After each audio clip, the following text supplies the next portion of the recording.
ರೇಣುಕಾಸ್ವಾಮಿ ಕೊಲೆ ಆರೋಪಿ ದರ್ಶನ್ ರೆಗ್ಯುಲರ್ ಬೇಲ್ಗಾಗಿ ಹೈಕೋರ್ಟ್ನಲ್ಲಿ ಅರ್ಜಿ ಸಲ್ಲಿಕೆಯಾಗಿದ್ದು ಸಿವಿ ನಾಗೇಶ್ವರ ವಾದ ಆಗಿದೆ. ಇವತ್ತು ಎಸ್ಪಿಪಿ ಅವರ ಪ್ರತಿವಾದ ಕೂಡ ಬಾಕಿ ಇದೆ. ಹಾಗಾಗಿ ಇವತ್ತು ದರ್ಶನ್ ಅವರ ಪಾಲಿಗೆ ಬಿಗ್ ಡೇ. ಏನೆಲ್ಲ ಬೆಳವಣಿಗೆ ಆಗಬಹುದು ಆ ಕುರಿತ ಒಂದು ರಿಪೋರ್ಟ್ ಇಲ್ಲಿದೆ ನೋಡಿ.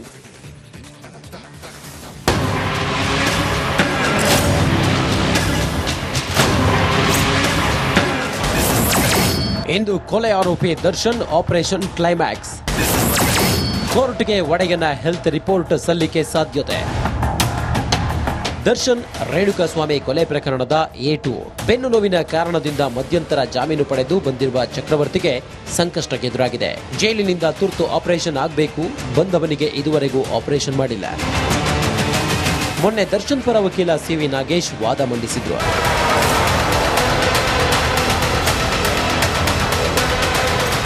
ಇನ್ನು ದರ್ಶನ್ ಜಾಮೀನು ರದ್ದು ಕೋರಿ ಸುಪ್ರೀಂಗೆ ಅರ್ಜಿ ಸಲ್ಲಿಸಲಾಗಿದೆ. ಈ ಬಗ್ಗೆನೂ ಎಸ್ಪಿಪಿ ವಕೀಲರು ಉಲ್ಲೇಖ ಮಾಡಲಿದ್ದಾರೆ. ಹೀಗಾಗಿ ಈ ವೇಳೆ ದರ್ಶನ್ಗೆ ಆಪರೇಷನ್ ಯಾವಾಗ ಎಂಬ ಮಾಹಿತಿ ನೀಡಲೇಬೇಕಾದ ಅನಿವಾರ್ಯತೆ ಎದುರಾಗುವ ಸಾಧ್ಯತೆ ಇದೆ. ಒಟ್ಟಾರೆ ಇವತ್ತಾದರೂ ದರ್ಶನ್ ಆಪರೇಷನ್ ಬಗ್ಗೆ ಸ್ಪಷ್ಟ ಚಿತ್ರಣ ಸಿಗುವುದು ಕ್ಲೈಮ್ಯಾಕ್ಸ್ ಎಂದು ಹೇಳಲಾಗುತ್ತಿದೆ. Nagaraj, crime bureau, republic Kannada.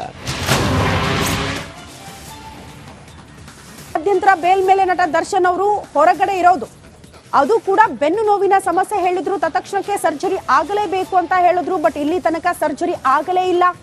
ಇದೆಲ್ಲವನ್ನ ಕೂಡ ಕೋರ್ಟ್ ಗಮನಿಸ್ತಾ ಇರುತ್ತೆ ಅನ್ನುವಂತಹ ವಿಚಾರ. ಹಾಗಾಗಿ ರೆಗ್ಯುಲರ್ ಬೇಲ್ಗೆ ಇದು ಕೂಡ ಕಂಟಕ ಆಗುವ ಸಾಧ್ಯತೆ ಇದೆ ಅಂತ ಕೆಲವರು ವಿಶ್ಲೇಷಣೆ ಕೂಡ ಮಾಡಿದ್ದು ಉಂಟು. ಹಾಗಾಗಿ ಕೋರ್ಟ್ ಯಾವ ರೀತಿ ಇದನ್ನ ನೋಡುತ್ತೆ ಅನ್ನೋದು ಬಹಳ ಕುತೂಹಲ. ಸಿವಿ ನಾಗೇಶ್ ಅವರ ವಾದ ಹೇಗಿತ್ತು ಅಂತ ಅಂದ್ರೆ ಕಿಡ್ನಾಪೇ ಆಗಿಲ್ಲ ಅನ್ನೋ ರೀತಿಯಲ್ಲಿ ವಾದ. ಚಾರ್ಜ್ ಶೀಟ್ ನಲ್ಲಿ ಉಲ್ಲೇಖ ಆಗಿರುವಂತಹ ಅಂಶಗಳು ಎಲ್ಲವೂ ಕೂಡ ಸುಳ್ಳು ಅನ್ನೋ ರೀತಿಯಲ್ಲಿ ವಾದ. ರೇಣುಕಾಸ್ವಾಮಿ ಕೊಲೆ ಪ್ರಕರಣದಲ್ಲಿ ಅವರ ಪಾತ್ರನೇ ಇಲ್ಲ ಅನ್ನುವಂತಹ ವಾದ. ಹಾಗಾಗಿ ಎಸ್ಪಿಪಿ ಅವರ ಕೌಂಟರ್ ಹೇಗಿರುತ್ತೆ ಕಾದು ನೋಡೋಣ. ರೇಣುಕಾಸ್ವಾಮಿ ಕೊಲೆ ಆರೋಪಿ ನಟ ದರ್ಶನ್ ಅವರಿಗೆ ರೆಗ್ಯುಲರ್ ಬೇಲ್ಗಾಗಿ ಒದ್ದಾಟ ಆಗ್ತಾ ಇದೆ. ಅವರ ಪರ ಸಿವಿ ನಾಗೇಶ್ ಅವರು ನಿರಂತರವಾಗಿ ವಾದ ಮಾಡ್ತಿದ್ದಾರೆ. ಹೈಕೋರ್ಟ್ನಲ್ಲಿ ಇವತ್ತು ಎಸ್ಪಿಪಿ ಅವರ ಪ್ರತಿವಾದ ಕೂಡ ಬಾಕಿ ಉಳ್ಕೊಂಡಿದೆ. ಹಾಗಾಗಿ ಶುಭ ಶುಕ್ರವಾರ ಆಗಬಹುದಾ ನಟ ದರ್ಶನ್ ಅವರಿಗೆ ಈ ದಿನ ಅನ್ನೋದು ಸದ್ಯ ಇರುವಂತಹ ಪ್ರಶ್ನೆ. ಏನಾಗುತ್ತೆ ಕೊಲೆ ಆರೋಪಿ ರೆಗ್ಯುಲರ್ ಬೇಲ್ ಭವಿಷ್ಯ? ಕೆಲವೇ ಕ್ಷಣಗಳಲ್ಲಿ ದರ್ಶನ್ ರೆಗ್ಯುಲರ್ ಬೇಲ್ ವಿಚಾರಣೆ ಕೂಡ ಪ್ರಾರಂಭ ಆಗುತ್ತೆ. ರೆಗ್ಯುಲರ್ ಬೇಲ್ ವಿರೋಧಿಸಿ ಸ್ಪೆಷಲ್ ಪಬ್ಲಿಕ್ ಪ್ರಾಸಿಕ್ಯೂಟರ್ ಪ್ರಬಲ ಪ್ರತಿವಾದವನ್ನ ಕೂಡ ಮಂಡಿಸಲಿದ್ದಾರೆ. ಜಾಮೀನಿಗಾಗಿ ಬೆಂಕಿ ವಾದವನ್ನ ಸಿವಿ ನಾಗೇಶ್ ಅವರು ಮಾಡಿದ್ದಾರೆ. ಸಿವಿ ನಾಗೇಶ್ ಅವರ ವಾದ ಕೇಳಿಸಿಕೊಂಡಂತಹ ದರ್ಶನ್ ಅಭಿಮಾನಿಗಳು ನಮ್ಮ ಅಣ್ಣನಿಗೆ ರೆಗ್ಯುಲರ್ ಬೇಲ್ ಸಿಗುತ್ತೆ, ಮತ್ತೆ ವಾಪಸ್ ಜೈಲಿಗೆ ಹೋಗೋದಿಲ್ಲ ಅಂತ ಭಾವಿಸಿದ್ದಾರೆ. ಆದರೆ ನಾನು ಆಗ್ಲೇ ಹೇಳಿದೆ, ಇನ್ನೂ ಕೂಡ ಪಿಕ್ಚರ್ ಬಾಕಿ ಇದೆ ಅಂತ. ಎಸ್ಪಿಪಿ ಅವರ ಪ್ರತಿವಾದದ ಮೇಲೆ ನಟ ದರ್ಶನ್ ಅವರ ಜಾಮೀನು ಭವಿಷ್ಯ ನಿರ್ಧಾರ ಆಗುತ್ತೆ. ನಾಗೇಶ್ ಅವರ ವಾದ ಏನಿತ್ತಲ್ಲ ಅಷ್ಟಕ್ಕೂ ಕೂಡ ಕೌಂಟರ್ ಕೊಡೋದಕ್ಕೆ special public prosecutor Prasanna Kumar ಅವರು ಎಲ್ಲಾ ರೀತಿಯ ಸಿದ್ಧತೆ ಮಾಡಿಕೊಂಡಿದ್ದಾರೆ. ಹಾಗಾಗಿ ಬಹಳ ಕುತೂಹಲ ಇದೆ. ಶುಕ್ರವಾರ ಶುಭ ಆಗಬಹುದಾ ನಟ ದರ್ಶನ್ ಅವರಿಗೆ ಅಥವಾ ಅಶುಭ ಆಗಬಹುದಾ ಅಂತ. ಕೆಲವೇ ಕ್ಷಣಗಳಲ್ಲಿ ಹೈಕೋರ್ಟ್ನಲ್ಲಿ ರೆಗ್ಯುಲರ್ ಬೇಲ್ ಅರ್ಜಿಯ ವಿಚಾರಣೆ ಪ್ರಾರಂಭ ಆಗುತ್ತೆ. ಈ ಹಿಂದೆ ಸಿವಿ ನಾಗೇಶ್ ಅವರ ವಾದ ಆಗಿದೆ. ಇದಕ್ಕೆ ಕೌಂಟರ್ ಅಟ್ಯಾಕ್ ಇವತ್ತು ಎಸ್ಪಿಪಿ ಅವರಿಂದ. ನಿಮಗೆಲ್ಲ ಗೊತ್ತು, ಮಧ್ಯಂತರ ಬೇಲ್ ಮೇಲೆ ನಟ ದರ್ಶನ್ ಅವರು ಹೊರಗಡೆ ಇರೋದು, ಅದು ಕೂಡ ಬೆನ್ನು ನೋವಿನ ಸಮಸ್ಯೆ ಹೇಳಿದ್ರು. ತತ್ಕ್ಷಣಕ್ಕೆ ಸರ್ಜರಿ ಆಗಲೇಬೇಕು ಅಂತ ಹೇಳಿದ್ರು. ಬಟ್ ಇಲ್ಲಿ ತನಕ ಸರ್ಜರಿ ಆಗಲೇ ಇಲ್ಲ. ಇದೆಲ್ಲವನ್ನ ಕೂಡ ಕೋರ್ಟ್ ಗಮನಿಸ್ತಾ ಇರುತ್ತೆ ಅನ್ನುವಂತಹ ವಿಚಾರ. ಹಾಗಾಗಿ ರೆಗ್ಯುಲರ್ ಬೇಲ್ಗೆ ಇದು ಕೂಡ ಕಂಟಕ ಆಗುವ ಸಾಧ್ಯತೆ ಇದೆ ಅಂತ ಕೆಲವರು ವಿಶ್ಲೇಷಣೆ ಕೂಡ ಮಾಡಿದ್ದು ಉಂಟು. ಹಾಗಾಗಿ ಕೋರ್ಟ್ ಯಾವ ರೀತಿ ಇದನ್ನ ನೋಡುತ್ತೆ ಅನ್ನೋದು ಬಹಳ ಕುತೂಹಲ. ಸಿವಿ ನಾಗೇಶ್ ಅವರ ವಾದ ಹೇಗಿತ್ತು ಅಂತ ಅಂದ್ರೆ ಕಿಡ್ನಾಪೇ ಆಗಿಲ್ಲ ಅನ್ನೋ ರೀತಿಯಲ್ಲಿ ವಾದ. ಚಾರ್ಜ್ ಶೀಟ್ ನಲ್ಲಿ ಉಲ್ಲೇಖ ಆಗಿರುವಂತಹ ಅಂಶಗಳು ಎಲ್ಲವೂ ಕೂಡ ಸುಳ್ಳು ಅನ್ನೋ ರೀತಿಯಲ್ಲಿ ವಾದ. ರೇಣುಕಾಸ್ವಾಮಿ ಕೊಲೆ ಪ್ರಕರಣದಲ್ಲಿ ಅವರ ಪಾತ್ರನೇ ಇಲ್ಲ ಅನ್ನುವಂತಹ ವಾದ. ಹಾಗಾಗಿ ಎಸ್ಪಿಪಿ ಅವರ ಕೌಂಟರ್ ಹೇಗಿರುತ್ತೆ ಕಾದು ನೋಡೋಣ. ರೇಣುಕಾಸ್ವಾಮಿ ಕೊಲೆ ಆರೋಪಿ ನಟ ದರ್ಶನ್ ಅವರಿಗೆ ರೆಗ್ಯುಲರ್ ಬೇಲ್ಗಾಗಿ ಒದ್ದಾಟ ಆಗ್ತಾ ಇದೆ. ಅವರ ಪರ ಸಿವಿ ನಾಗೇಶ್ ಅವರು ನಿರಂತರವಾಗಿ ವಾದ ಮಾಡ್ತಿದ್ದಾರೆ. ಹೈಕೋರ್ಟ್ನಲ್ಲಿ ಇವತ್ತು ಎಸ್ಪಿಪಿ ಅವರ ಪ್ರತಿವಾದ ಕೂಡ ಬಾಕಿ ಉಳ್ಕೊಂಡಿದೆ. ಹಾಗಾಗಿ ಶುಭ ಶುಕ್ರವಾರ ಆಗಬಹುದಾ ನಟ ದರ್ಶನ್ ಅವರಿಗೆ ಈ ದಿನ ಅನ್ನೋದು ಸದ್ಯ ಇರುವಂತಹ ಪ್ರಶ್ನೆ. ಏನಾಗುತ್ತೆ ಕೊಲೆ ಆರೋಪಿ ರೆಗ್ಯುಲರ್ ಬೇಲ್ ಭವಿಷ್ಯ? ಕೆಲವೇ ಕ್ಷಣಗಳಲ್ಲಿ ದರ್ಶನ್ ರೆಗ್ಯುಲರ್ ಬೇಲ್ ವಿಚಾರಣೆ ಕೂಡ ಪ್ರಾರಂಭ ಆಗುತ್ತೆ. ರೆಗ್ಯುಲರ್ ಬೇಲ್ ವಿರೋಧಿಸಿ ಸ್ಪೆಷಲ್ ಪಬ್ಲಿಕ್ ಪ್ರಾಸಿಕ್ಯೂಟರ್ ಪ್ರಬಲ ಪ್ರತಿವಾದವನ್ನ ಕೂಡ ಮಂಡಿಸಲಿದ್ದಾರೆ.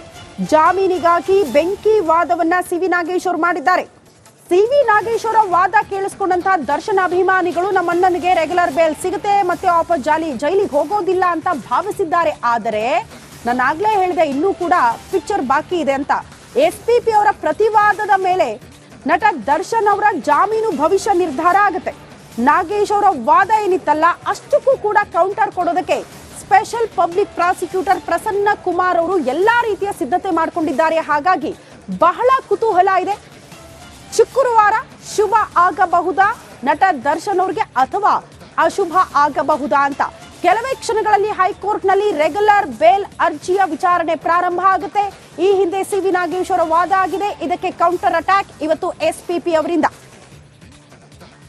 ನಿಮಗೆಲ್ಲ ಗೊತ್ತು, ಮಧ್ಯಂತರ ಬೇಲ್ ಮೇಲೆ ನಟ ದರ್ಶನ್ ಅವರು ಹೊರಗಡೆ ಇರೋದು. ಅದು ಕೂಡ ಬೆನ್ನು ನೋವಿನ ಸಮಸ್ಯೆ ಹೇಳಿದ್ರು. ತತ್ಕ್ಷಣಕ್ಕೆ ಸರ್ಜರಿ ಆಗಲೇಬೇಕು ಅಂತ ಹೇಳಿದ್ರು. ಬಟ್ ಇಲ್ಲಿ ತನಕ ಸರ್ಜರಿ ಆಗಲೇ ಇಲ್ಲ. ಇದೆಲ್ಲವನ್ನ ಕೂಡ ಕೋರ್ಟ್ ಗಮನಿಸ್ತಾ ಇರುತ್ತೆ ಅನ್ನುವಂತಹ ವಿಚಾರ. ಹಾಗಾಗಿ ರೆಗ್ಯುಲರ್ ಬೇಲ್ಗೆ ಇದು ಕೂಡ ಕಂಟಕ ಆಗುವ ಸಾಧ್ಯತೆ ಇದೆ ಅಂತ ಕೆಲವರು ವಿಶ್ಲೇಷಣೆ ಕೂಡ ಮಾಡಿದ್ದು ಉಂಟು. ಹಾಗಾಗಿ ಕೋರ್ಟ್ ಯಾವ ರೀತಿ ಇದನ್ನ ನೋಡುತ್ತೆ ಅನ್ನೋದು ಬಹಳ ಕುತೂಹಲ.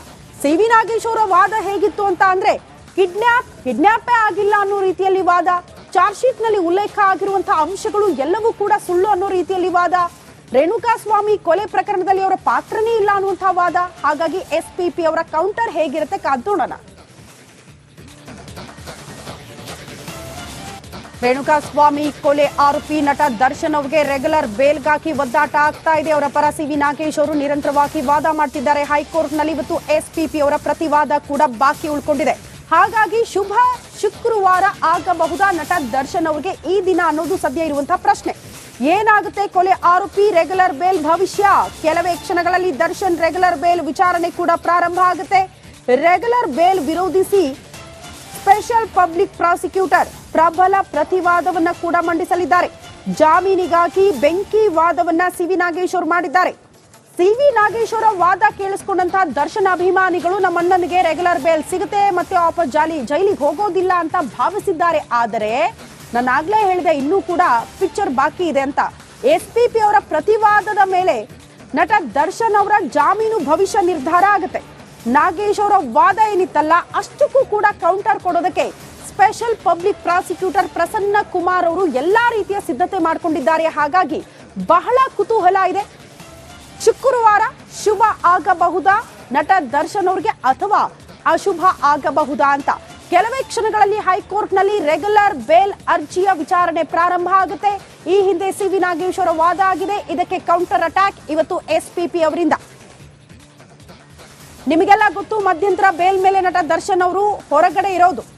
ಅದು ಕೂಡ ಬೆನ್ನು ನೋವಿನ ಸಮಸ್ಯೆ ಹೇಳಿದ್ರು. ತತ್ಕ್ಷಣಕ್ಕೆ ಸರ್ಜರಿ ಆಗಲೇಬೇಕು ಅಂತ ಹೇಳಿದ್ರು. ಬಟ್ ಇಲ್ಲಿ ತನಕ ಸರ್ಜರಿ ಆಗಲೇ ಇಲ್ಲ.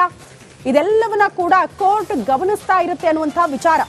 ಹಾಗಾಗಿ ರೆಗ್ಯುಲರ್ ಬೇಲ್ಗೆ ಇದು ಕೂಡ ಕಂಟಕ ಆಗುವ ಸಾಧ್ಯತೆ ಇದೆ ಅಂತ ಕೆಲವರು ವಿಶ್ಲೇಷಣೆ ಕೂಡ ಮಾಡಿದ್ದು ಉಂಟು. ಹಾಗಾಗಿ ಕೋರ್ಟ್ ಯಾವ ರೀತಿ ಇದನ್ನ ನೋಡುತ್ತೆ ಅನ್ನೋದು ಬಹಳ ಕುತೂಹಲ.